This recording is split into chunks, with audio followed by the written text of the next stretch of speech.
Hi guys! Welcome po sa aking vlog. And so, for today's baby vlog, oh wait, and so by the way, before I'm going to share my vlog today, if newbie ka po sa aking channel, please don't forget to like and share and subscribe po sa aking channel. And so, hindi ko lang kung saan nakatitingin dito or dito.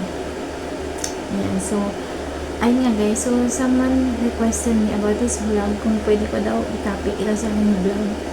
Yung about sa thoughts na people come and go.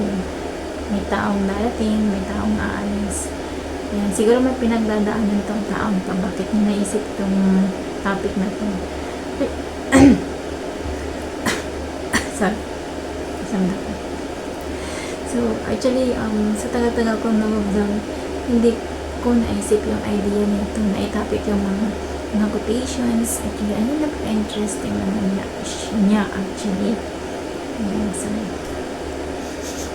nabubalal ako. Ayan, parang tagal ko lang hindi nag-vlog. Ayan, so, ayan, pinapauna ko na sa inyo. So, dito lang po sa aking explanation, based lang po ito sa aking opinion. And naka-base rin maybe ito sa aking experience sa everyday life kong pamumuhay. And so, yan. So, don't mind me wrong, guys. So, in case. So, ayan na. People come and go.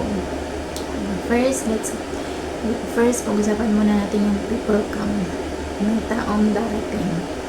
Yan. So, minsan, may mga taong darating not because sila yung taong makakasama natin forever. Char. Ayan, so, sometimes yung mga taong darating sila yung magtuturo sa atin ng napakalaking lesson. Ayan, so, sila yung way kung paano tayo ma-fail. And sila din yung way kung paano tayo mag-stand up again and to build up ourselves, to be strong, and maybe to be independent, or maybe sila yung mga taong darating na hindi naman sinasadya. Masasaktan tayo ng todo. Ay, gano'n, pinagdadaanan kami. So, ayun naman. Pero, in the end of the day, yung mga taong dumating, and ma-realize mo in life na sila din pala yung taong pasasalamatan mo, hindi sila yung mga taong maiisip mo na kung hindi dahil sa kanila, hindi mo mabibuild up yung sarili mo, hindi mo mahanap, or hindi mo, anong tawag dito? Hindi mo, mental block ako, hindi mo ma-realize sa sarili mo na yung hindi mo kayang gawin, kaya man ang gawin. So, parang feeling mo before, napaka-weak mo. Then, nag-build up ka na maging strong. So, yun. Then, second, so, ayan guys, so, tapos na natin yung topic na, people come, or may mga taong darating. So, let's move on naman sa people go or people leave.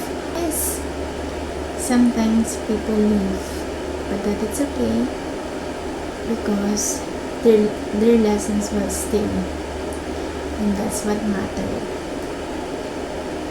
So, sometimes yung akala natin na yung taong darating hindi na siya aalis. So, sometimes we are settled na yung mentality natin.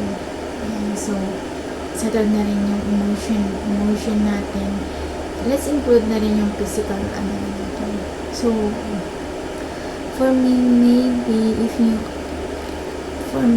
dapat na-realize ko sa sarili ko that every day dapat lagi kang prepared. Hindi lang siya physically, emotionally, and dapat may mentally.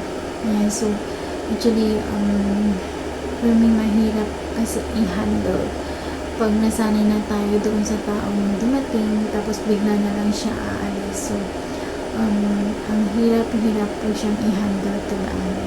So this is based na rin pa sa aking experience actually.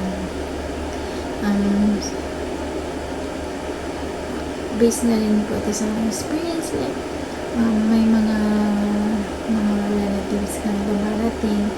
For example, na lang natin na bakasyon sila for a month, then nasanay ka na andun sila, and then suddenly, babalik na sila, and then that was so sad.